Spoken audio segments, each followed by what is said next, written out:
मुझे मेरी बीवी सारा हफ्ता बहुत प्यार देती, लेकिन मंगलवार की रात मुझे करीब भी ना आने देती और दूसरे कमरे में जाकर सो जाती। एक रात मुझसे बर्दाश्त ना हुआ और मैं उस कमरे में चला गया। वहाँ देखा तो बीवी नहीं थी। जब एक पुराने स्टोर के पास से गुजरा तो चीखने की आवाज़ आ रही थी। जब मैंने कमरा खोला तो मेरे होश उड़ गए। वहाँ तो मेरी बीवी, हम दो भाई थे और हमारी एक बूढ़ी माँ थी। अम्मा बहुत दिन से बीमार थी और सारे घर का काम इधर उधर हो चुका था। हम दोनों लड़के थे, इसलिए घरदारी नहीं देख सकते थे। जितना भी मुमकिन होता हम दोनों अम्मा का और घर का ख्याल रखते, लेकिन फिर भी औरत की कमी का एहसास होता। एक औरत जिस तरह घर संभाल सकती है, हम दो भाई मिलकर भी इस तरह घर नहीं संभाल पाए थे। एक दिन अम्मा की एक पुरानी सहेली हमारे घर आई तो उन्होंने अम्मा की हालत देखते हुए अम्मा को सलाह दिया, हम दोनों में से किसी एक भाई की शादी कर दे। उन्होंने माँ को अपने भाई की बेटी की तस्वीर भी दिखाई। वह बहुत ही खूबसूरत थी और वो अपनी भतीजी के लिए कोई लड़का देख रही थी। अम्मा को पहले ही नज़र में वो लड़की बहुत पसंद आ गई। अम्मा की सहेली उस लड़की की बहुत तारीफ़ कर रही थी कि उनकी भतीजी सीमा घर बहुत अच्छी तरह संभालती है और वो पूरा घर आराम से संभाल लेगी।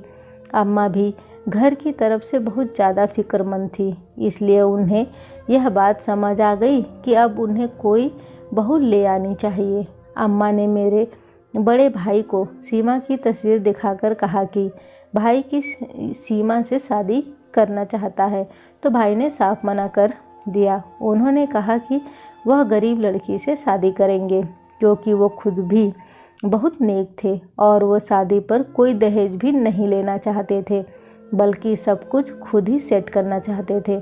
इसलिए फ़िलहाल वो शादी करने के लिए राज़ी नहीं थे। अम्मा ने जब मुझे सीमा की तस्वीर दिखाई तो सीमा मुझे पहली ही नज़र में पसंद आ गई। बिल्कुल वैसी थी जैसी लड़कियां मुझे पसंद थी। भाई की तरह मैं भी बहुत अच्छी नौकरी करता था, इसलिए अम्मा ने सोचा कि वह भाई की जगह मेरी शादी करवा देती हैं। सीमा बहुत ही पढ़ी लिखी और अच्छे ख़ानदान से थी। उसके पिता का अपना कारोबार था।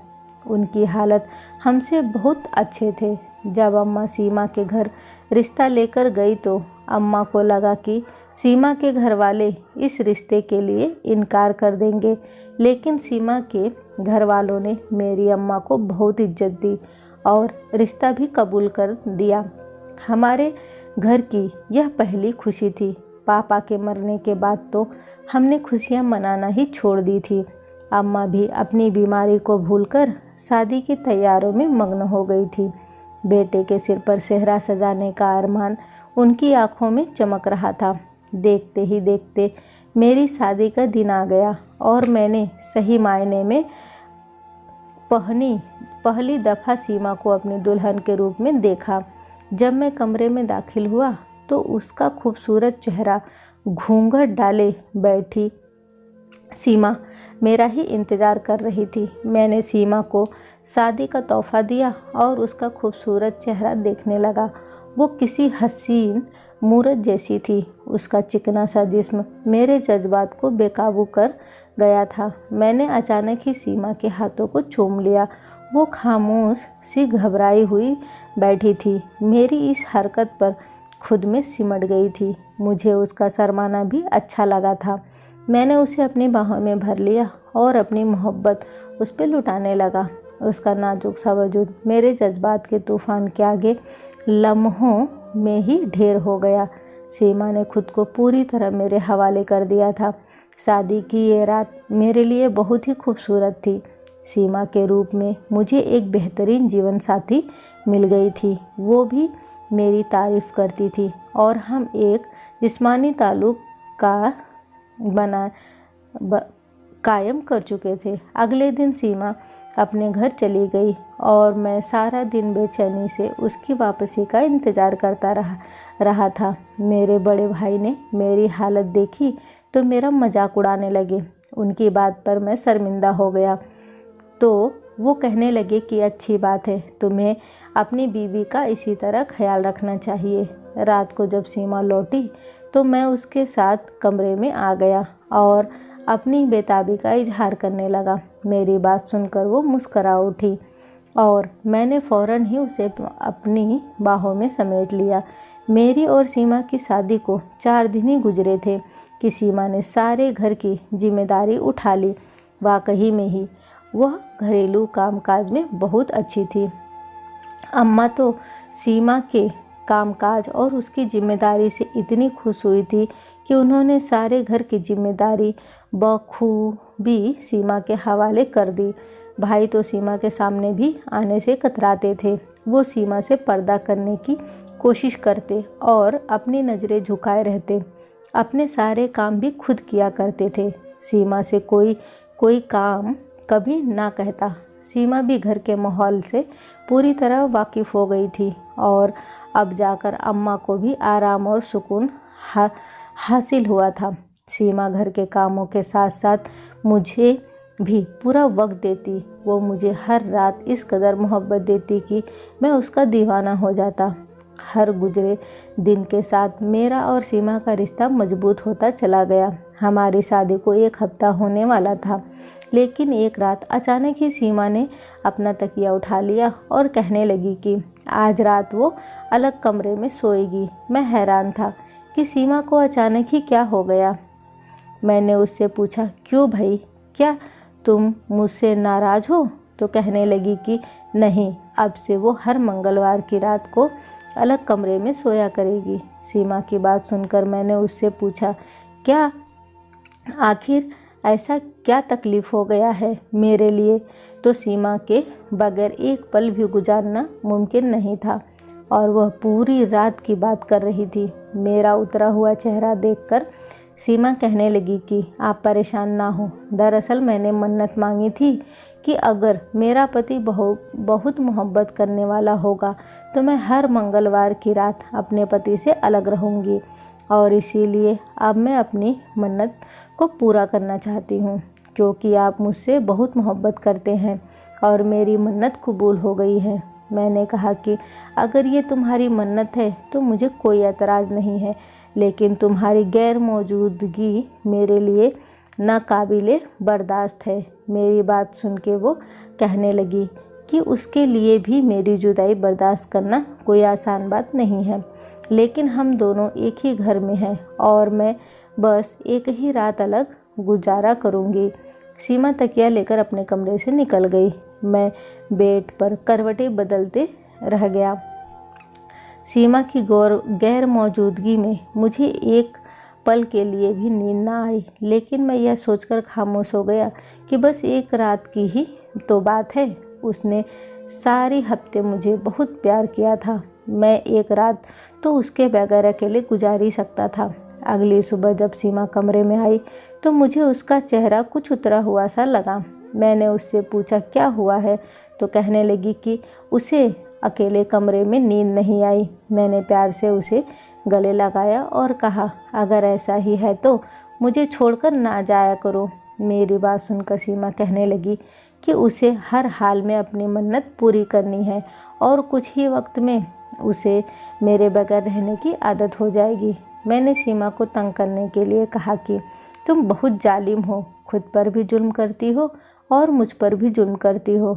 तुम कोई और भी तो मन्नत मांग सकती थी, लेकिन तुमने तो मुझे तड़पाने के लिए ऐसी ही मन्नत मांगी है। सीमा ने हल्के से मुझे देखा और घर के कामों में मसरूफ़ हो गई। मैं अम्मा के पास जाकर बैठा तो वो सीमा की बहुत ज़्यादा तारीफ़ कर रही थी। मुझे बहुत खुशी महसूस हुई कि मेरी माँ को बाकी सासों की तरह सीमा से कोई तकलीफ़ नहीं थी। अब घर बहुत अच्छी तरह संभल गया था और सभी अपनी अपनी जगह बहुत खुश थे।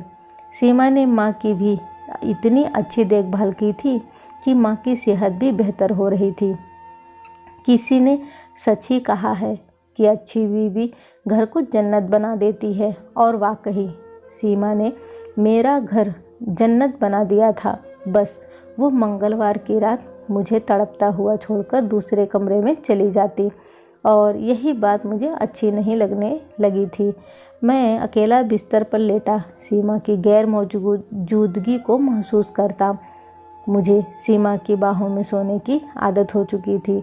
जब तक मुझे नींद ना लग जाती, सीमा मेरे बालों में अपनी उंगलियों को फेरती रहती और अब मुझे उसके बगैर नींद भी नहीं आती थी। सीमा ने मुझे अपना आदी बना दिया था।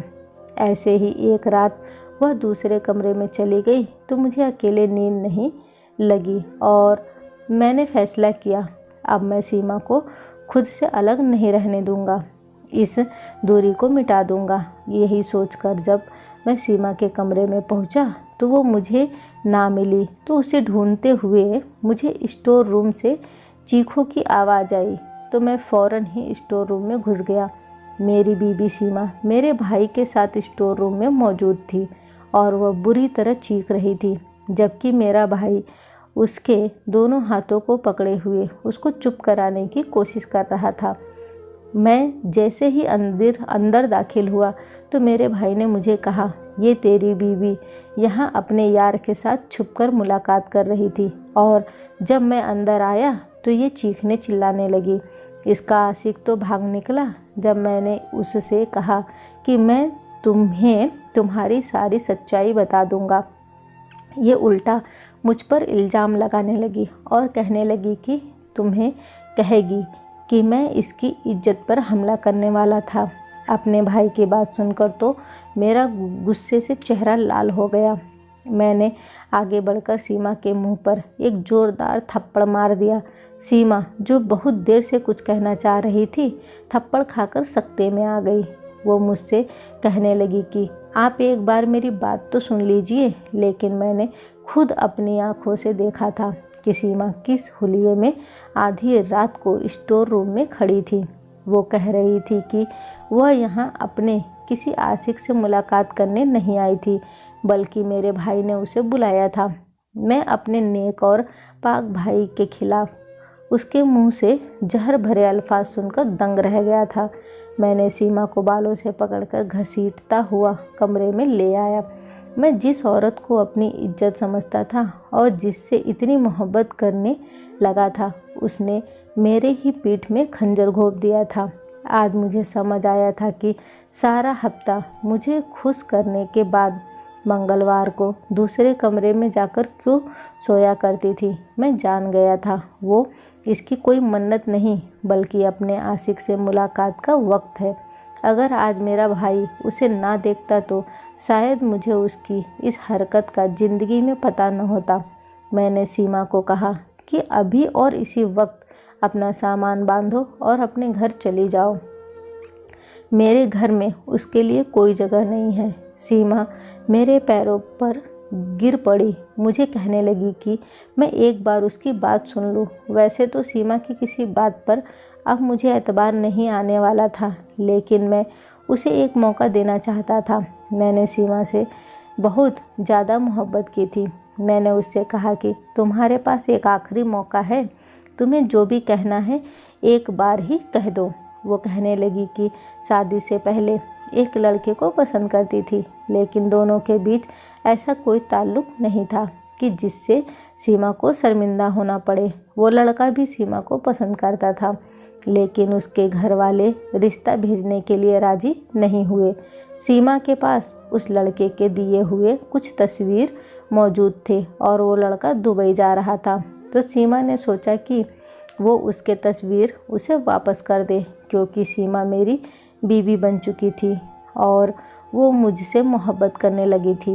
एक दिन जब वो अपनी माँ से मिलने के लिए अपने घर गई तो उसने तमाम सामान समेटे और उस लड़के को आखिरी बार मिलने के लिए एक होटल में बुलाया।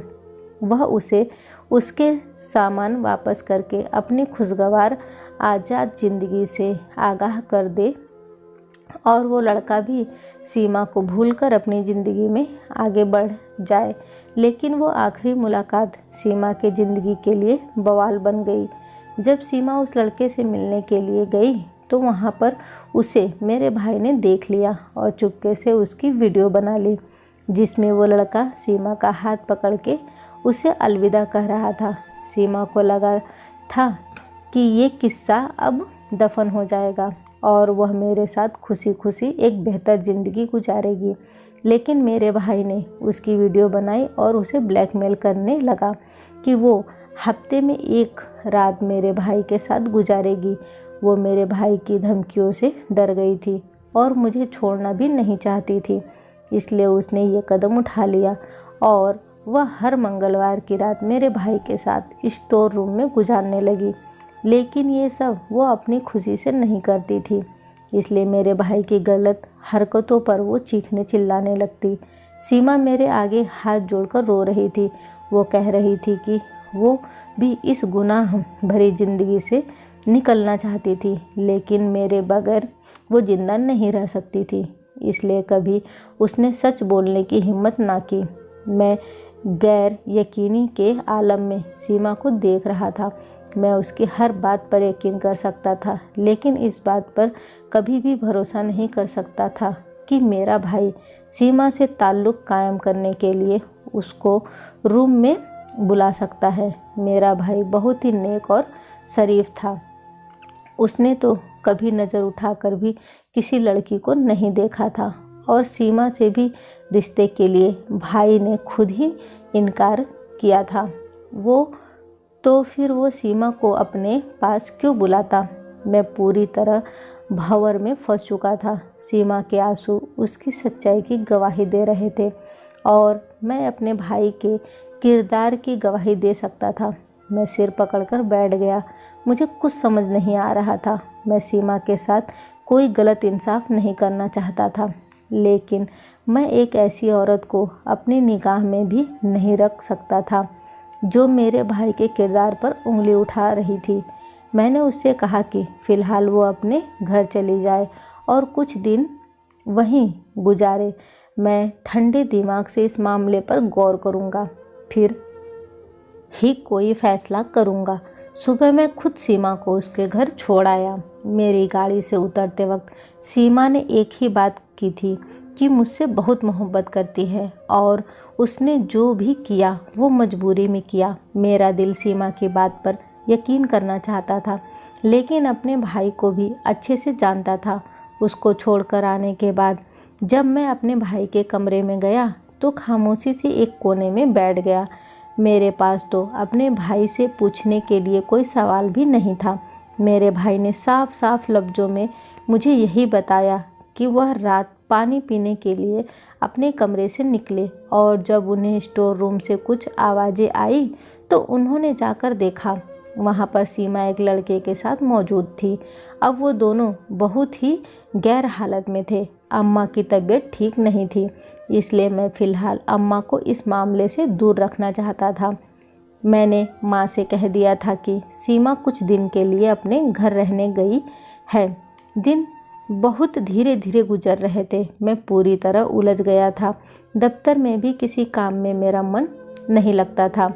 मेरे भाई ने मुझे कहा था कि मुझे सीमा को तलाक दे देनी चाहिए, क्योंकि उस जैसी औरतें घर बसाने वाली नहीं होती। मैं अपना और सीमा का रिश्ता ख़त्म करने के लिए बिल्कुल राज़ी नहीं था। हमारे रिश्ते को कुछ वक्त देना चाहता था। सीमा रोज़ मुझे कई बार फ़ोन करती, लेकिन मैं उसका फ़ोन नहीं उठाता। अम्मा बार बार सीमा के बारे में सवाल करती थी। ये सीमा कब वापस आएगी? अम्मा को भी सीमा की आदत हो चुकी थी। सीमा इस कदर अम्मा का ख्याल रखती कि अम्मा उसे सगी बेटियों की तरह मोहब्बत करने लगी थी। एक शाम मैं दफ्तर से घर लौटा। कुछ देर बाद ही हमें खबर मिली कि मेरे भाई का एक्सीडेंट हो गया है। उस शाम मैं सीमा को तलाक देने के लिए उसके घर जाने वाला था, लेकिन भाई के एक्सीडेंट का सुनते ही मैं अस्पताल के लिए दौड़ पड़ा। भाई की हालत बहुत नाजुक थी। उनकी जिस्म की हड्डियां टूट गई थी। कई घंटों के ऑपरेशन के बाद भाई की ज़िंदगी बच गई थी, लेकिन डॉक्टर ने बताया कि वह ज़िंदगी भर बैठने के काबिल नहीं रहे। उनकी रीढ़ की हड्डी पूरी तरह टूट गई थी। भाई का एक पाँव भी बिल्कुल ख़त्म हो गया था। अपने भाई की ऐसी हालत देखकर मैं सीमा को पूरी तरह भूल गया और भाई की देखभाल में लग गया। अम्मा भी भाई को लेकर बहुत परेशान थी। उनकी हालत बहुत ज़्यादा बिगड़ गई थी। मैं अकेला उन दोनों को बहुत मुश्किल से संभाल रहा था। न जाने किसकी गंदी नज़र हमारे घर की खुशियों को खा गई थी। जब भाई को 15 दिन बाद सही मायने में होश आया और बात करने के काबिल हुए, तो जो कुछ उन्होंने मुझसे कहा, यह सुनकर मेरी जान निकल गई। भाई रोते हुए कह रहे थे कि सीमा की कोई गलती नहीं थी, उसने सब कुछ सच कहा है। वो वाकई उस लड़के से आखिरी मुलाकात करने के लिए गई थी, लेकिन भाई ने जानबूझकर कुछ ऐसे लम्हों की वीडियो बनाई थी कि जिसे वो उसके खिलाफ इस्तेमाल कर सकते थे। सीमा बहुत शरीफ और नेक लड़की थी। जब उसे इस बात का पता हुआ कि भाई के पास उसकी वीडियो है जिसके ज़रिए वो उसका मुझसे रिश्ता भी ख़त्म करवा सकते हैं, तो उसने भाई से मिन्नत की कि वो ऐसा ना करे। भाई अच्छे से जानते थे कि वो मेरे बगैर नहीं रह सकती, इसलिए भाई ने उस बात का पूरी तरह फ़ायदा उठाया और उसे मजबूर कर दिया कि वो हर हफ्ते एक रात भाई के साथ गुजारेगी। पहली बार तो सीमा ने इनकार कर दिया, लेकिन जब भाई ने उसे वीडियो को लेकर ब्लैकमेल किया तो वो मजबूर हो गई। भाई कहने लगे कि हर हफ्ते वो उसके साथ ज़बरदस्ती ताल्लुक़ कायम करते और सीमा इसी तरह चीखती चिल्लाती रहती। वो ये सब लेकर बहुत ज़्यादा परेशान थी। वो मुझे धोखा नहीं देना चाहती थी। उस रात भी सीमा खुद को बचाने के लिए शोर कर रही थी और इंतज़ार कर रही थी कि मैं उसे बख्श दूँ। भाई रोते हुए कह रहे थे कि उन्होंने एक बुरे गुनाह को बर्बाद किया है, इसलिए भगवान ने उन्हें ऐसी सज़ा दी है। मैं भाई की बात सुनकर सदमे में पड़ गया था। मेरा वो भाई जिसे मैं बहुत ही नेक और शरीफ समझता था, वो इतना कैसे गिर सकता था कि मेरी ही बीवी के साथ। भाई कहने लगा कि जब सीमा शादी होकर आई तो भाई की नज़र खुद ब खुद उसके वजूद से हट ना पाती। सीमा की खूबसूरती ने उन्हें बेकाबू कर दिया था, लेकिन वह फिर भी नज़रें झुकाए रखते थे। उन्हें जब मौका मिला कि वो सीमा का इस्तेमाल कर सके तो उन्होंने इस मौके का भरपूर फ़ायदा उठाया। वो भूल गए थे कि एक शख्स ऐसा भी है जो उनकी गुनाह को देख रही है। मैं हॉस्पिटल से निकलकर सीमा के घर की तरफ जाने लगा। मुझे सीमा को अपनी ज़िंदगी में वापस लाना था और उससे माफ़ी मांगनी थी। मैंने सोच लिया था कि मैं सीमा के कदमों में गिरकर उससे अपने भाई के लिए भी माफ़ी मांगूंगा, क्योंकि मेरे भाई को भगवान ने इतनी बड़ी सज़ा दी थी कि हम इंसान सोच भी नहीं सकते थे।